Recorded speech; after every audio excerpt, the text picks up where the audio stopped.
कोण आरटीओ का? हो बोलतोय साहेब. आमदार मांगर बोलतो. साहेब नमस्कार, बोला ना साहेब. नमस्कार. अरे पकडू नका गाड्या अशा लहान लहान लोकांच्या, गरीब लोकांच्या. जरा मोठ्या लाईनच्या गाड्या पकडायच्या आपण. आपल्यालाही सांगायची आवश्यकता पडली नाही पाहिजे आरटीओ साहेब.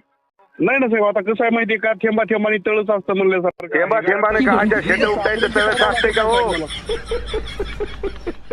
हा, गोरगरिबाच्या गाड्या पकडता, लाईनच्या गाड्या कुठं शेत उपटायला पकडता का तुम्ही? हा, हुशारा धावता.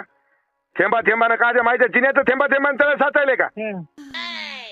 हो रे, थेंबा थेंबानं तळ साचणार वाल्या. गोरगरिबाला लुटायचं करायचं आणि चांगल्या लाईनच्या गाड्या सोडून द्यायच्या. मलिदा तिकडून भेटला की 20 क्लोज आणि इकडे गोरगरिबाच्या मायला घोडे लावायचे का? हे धंदा आहे का तुमचा? हो रे, आता असं बोलल्यावर मी काय बोलणार साहेब? अशा बोलल्या नाही, आम्हाला सांगायची गरज नाही. पीएचडी आहे माझी. हा, पीएचडी